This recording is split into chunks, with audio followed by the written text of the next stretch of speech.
안녕하세요. 프리미어 스탁입니다. 날씨 좋은 주말입니다. 주말에 어제도 그렇고 오늘도 그렇고 날씨가 굉장히 좋죠. 이렇게 날씨가 좋으면 어디 나가고 싶은 생각이 많이 들잖아요. 그런데 제가 어제 영상에서 오늘 영상을 하나 올려드리겠다라고 말씀을 드려서 그것 때문에 못 나가고 좀 앉아 있습니다. 어쨌든 나갈 때 나가더라도 할 일은 좀 하고 나가야 되니까 영상을 먼저 잘 찍어보도록 하겠습니다. 오늘 영상 시작하겠습니다.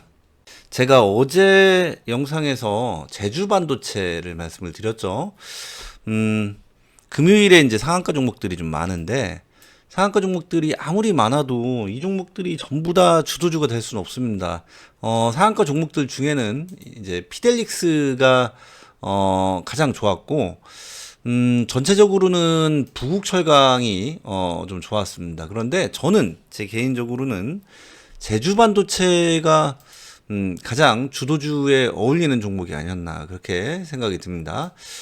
차트를 좀 비교를 좀 해보면 제주 반도체 분봉 차트를 보시면 주도주의 특징이 좀 여실히 나타납니다. 주도주의 특징은 이렇게 눌리고 반등, 눌리고 반등, 눌리고 반등, 예, 다시 눌리고 반등, 예, 이렇게 하루 종일 눌림과 반등이 연속이 됩니다. 그렇기 때문에 주도주는 하루 종일 매매를 좀 할 수가 있습니다. 아주 단일 단타 매매하기에 좋은 종목이다라고 할 수가 있죠. 그런데 부국철강의 분봉 차트를 좀 보면 네, 이 종목은 지금 딱 봐도 제주 반도체보다는 분봉이 이 5분봉 차트입니다. 저는 5분봉 차트를 주로 보는데 분봉이 조금 살짝 지저분하죠. 이렇게 눌림 후에 반등이 제대로 안 나오고 더 눌렸다가 반등이 나오고 눌림 후에 더 눌렸다가 반등이 나오고 이렇습니다. 이거는 거래 대금의 차이에서 이런 현상이 발생한다라고 할 수가 있습니다. 수급을 보시면 부국철강은 1000억이 간 넘죠. 1065억입니다. 그런데 제주 반도체는 거래대금이 3000억이 넘습니다. 3957억.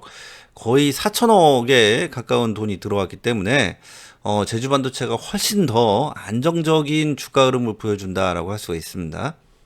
제가 예전 영상에서도 한번 보여드린 적이 있는데요.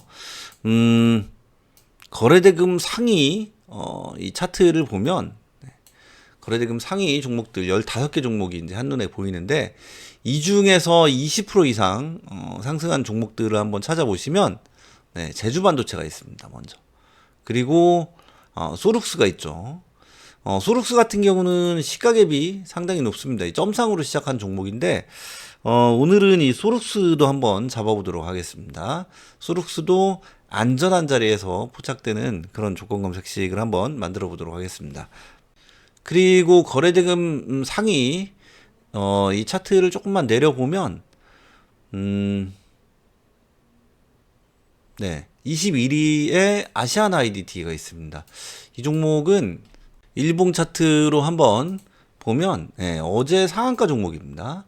오늘 추가 상승이 나왔던 그런 종목이죠. 그런데 오늘도 다시 이렇게 분봉 차트를 돌려보면 눌림 구간에서 조금 더 눌리긴 하는데 반등이 이렇게 나옵니다. 전날 터진 종목이면 전날 상한가 종목이면 사실 이렇게 다음날 추가 상승이 나온 다음에 그냥 주가를 밀어버리는 경우가 좀 많이 있습니다. 그래서 제가 주도주의 기준을 잡을 때 전날 시세가 터지지 않은 종목 이런 기준을 잡아놨죠. 그리고 제가 또 주도주의 기준을 잡은 게 뭐가 있어요? 시가갭이 낮은 종목이라고 하는 기준도 잡아놨습니다. 그런데 소룩스 같은 경우는 시가갭이 이보다 높을 수가 없죠. 점상입니다. 더 이상 시가갭이 높을 수가 없는 그런 종목인데 이런 종목들도 네, 이렇게 꼬리를 달고 반등이 나온 다음에 주가가 눌림 후에 재차 반등 이렇게 나오는 것을 볼 수가 있습니다. 이런 종목들을 할 때 두 가지로 이제 접근을 할 수가 있는데 하나는 많이 눌렸을 때 이 눌림 구간을 공략하는 방법. 다른 하나는 눌림 후에 반등이 나오고 눌림 후에 반등이 나오는 종목들은 이렇게 꼬리를 달고 올라오는 종목들은 재차 눌리고 재차 반등이 나오는 경우가 많습니다. 그래서 이렇게 눌림 후 반등 그 이후에 눌림 자리를 공략하는 그런 기법으로도 매매를 좀 할 수가 있습니다.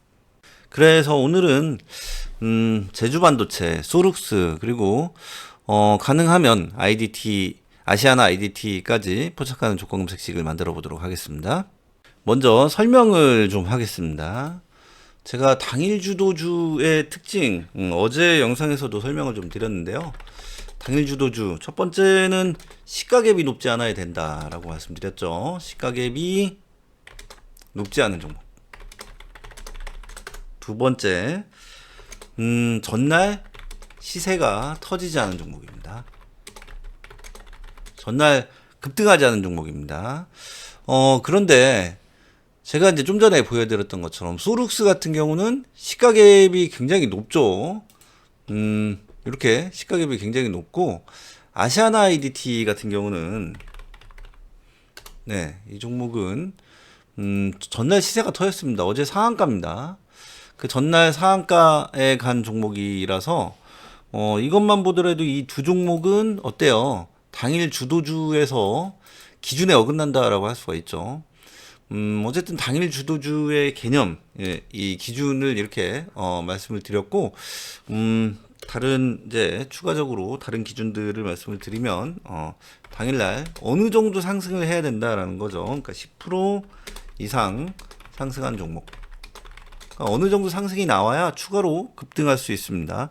적어도 한 10% 정도는 나와줘야 그 다음에 추가로 주가가 이제 급등할 수 있는 그런 이제 임계점을 돌파했다라고 저는 그렇게 보고 있습니다. 그리고 네 번째는 앞에 매물대를 뚫은 종목. 앞에 매물대를 뚫었다라고 하면은 주가가 이제 신고가여야 된다라는 거죠. 저는 주로 10봉 신고가를 많이 기준으로 이제 삼고 있습니다. 당일 주도주의 기준으로 10봉 신고가를 많이 참고를 하고 기준으로 삼고 있습니다. 그리고 다섯 번째, 너무 당연한 얘기지만 대량 거래 대금이 들어온 종목입니다. 그런데 제가 대량 거래 대금을 말씀을 드릴 때 보통 거래대금 순위를 말씀을 많이 드리는데, 거래대금 순위로 100위를 조건으로 많이 넣죠. 그런데 생각을 조금만 바꿔보자고요. 이 거래대금이 만약에 100위가 아니고 좀 많이 들어왔다.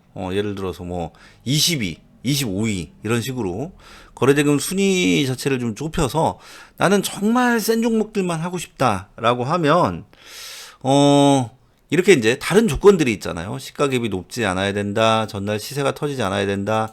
이런 다른 조건들을 조금 충족시키지 못한다라고 하더라도 제가 말씀드리는 것은 이 다른 조건들, 그러니까 한 조건들이 지금 대량 거래 대금 말고 4개의 조건이 있는데 4개의 조건 중에서 한두 개의 조건을 충족시키지 못한다라고 하더라도 그 종목은 거래 대금의 힘으로, 그러니까 수급의 힘으로 좋은 상승이 나올 수 있다라고 좀 변칙적으로 생각을 할 수가 있습니다. 그래서 이건 이제 조건 검색식으로 만들어 보면 0150 조건 검색식 만들기 창입니다. 네, 일단 거래대금 순위를 좀 세게 넣어보자고요. 거래대금 순위를 100위가 아니고 한 25위 이렇게 넣겠습니다. 그리고 거래량 회전율 순위, 회전율 순위는 100위로 넣도록 하겠습니다. 왜냐하면 거래대금 순위 상위권 안에 드는 종목들 보면 거래대금 순위 상위권 안에 드는 종목들, 뭐 삼성전자라든지 이런 ETF 종목들, 아니면은 SK하이닉스, 그리고 이제 ETS 종목들도 있고 포스코홀딩스, 이런 대형주들 같은 경우는 회전율이 안 나옵니다. 이런 종목들은 특히 삼성전자, SK하이닉스 이런 종목들은 항상 거래대금 순위 상위 안에 들어 있어요. 그러니까 이 종목들을 좀 걸러내려면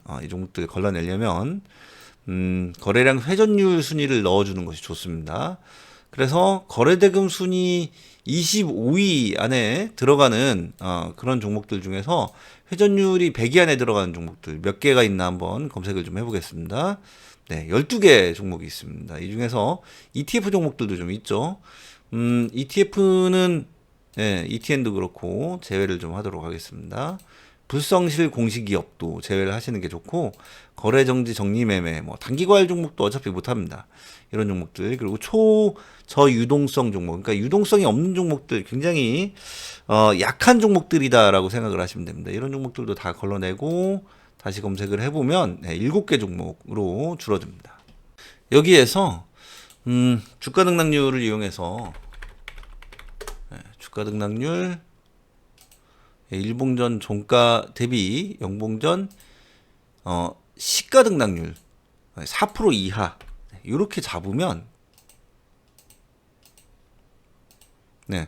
이런 종목들만 포착이 됩니다. 그리고 주가 등락률을 이용해서 10% 이상 이렇게 잡으면 이렇게 일봉전 종가 대비 영봉전 종가 등락률 10% 이상 이렇게 잡으면 아시안 IDT 이 종목만 잡힙니다. 그런데 제가 좀 전에 말씀드렸던 것처럼 거래대금 순위를 조금 세게 넣었죠. 그래서 거래대금 순위를 좀 세게 넣었기 때문에 이런 조건들, 다른 조건들을 조금 봐주자, 그러니까 유예를 시켜주자라고 하는 차원에서 이 조건들을 조금 느슨하게 만들어주면 시가 등락률이 아니고 저가 등락률로 만들어주시면 됩니다. 저가 등락률 4% 이하, 4.5%로 할게요. 4.5% 이하. 이렇게 조금 느슨하게 만들어졌습니다. 그거는 이 거래대금 순위를 좀 세게 넣었기 때문에 시가 등락률 대신에 저가 등락률을 넣고, 또 저가 등락률도 일반적으로 4% 이하인데 그보다 조금 여유를 좀 줬습니다. 다시 검색을 해보면 이렇게 세 종목이 포착이 됩니다. 소룩스 같은 종목들은 시가갭이 굉장히 높긴 하지만 그래도 이런 종목들은 이렇게 충분히 눌리고서 다시 올라왔다라고 하면 눌림 구간 이후 반등이 나옵니다. 이렇게 눌림 구간 이후 반등이 나옵니다. 그래서 소룩스 같은 종목들도 이런 자리에서 못하죠. 이렇게 높은 자리에서는 하기가 힘들고, 이렇게 충분히 눌렸다가 올라오는 자리에서 잡힐 수가 있습니다. 이렇게 저가 등락률을 넣었기 때문에 이런 자리에서, 높은 자리에서는 안 잡힙니다. 충분히 눌렸다가 올라오는 자리에서 잡히기 때문에 우리가 눌림을 공략을 한다라고 하면 충분히 수익을 내고 나올 수 있는 그런 종목입니다. 그리고 아시안 IDT, 이런 종목들도 이렇게 눌림 후 반등, 눌림 후에 반등, 뭐 이런 반등은 좀 작지만 우리가 이제 좀 전략을 잘 세우고 분할로 들어가면 충분히 수익을 내고 나올 수 있는 그런 종목입니다. 말씀드렸던 것처럼 소룩스 같은 경우는 시가갭이 너무 높은 종목이고, 아시아나 IDT 같은 경우는 전날 터였던 종목입니다. 그런데도 단타 매매를 할 수 있었던 이유는, 그리고 제주반도체 같은 경우도 시가갭이 살짝 높아요. 살짝 시가갭이 4%가 살짝 넘습니다. 그래서 살짝은 기준에 이제 부족하긴 한데 당일 단타 매매를 할 수 있었던 이유는, 그 이유는 이렇게 거래대금이 좋기 때문에, 거래대금 순위가 좋기 때문에, 수급이 좋기 때문에 그렇다라고 할 수가 있습니다. 그렇게 해서 초보자분들 같은 경우는 이것저것 종목들 많이 건드리지 마시고 단타 매매를 하시려고 하면 이렇게 거래대금 센 종목들만 가지고 매매하시면 성공 확률이 훨씬 높습니다. 그리고 중요한 것, 종목이 만약에 포착이 된다, 뭐 이런 자리에서 포착이 된다라고 하면 바로 들어가시는 것이 아니고 이렇게 음봉이 나올 때, 눌릴 때 들어가시면 성공 확률을 좀 높일 수가 있습니다. 그래서 이 조건들 잘 활용해 보시고 더 변형을 해서 공부 더 하시고 더 수정을 해서 본인의 것으로 잘 만들어서 사용하시면 좋을 것 같습니다. 오늘은 여기까지 하겠습니다. 항상 성투하시기 바랍니다. 감사합니다.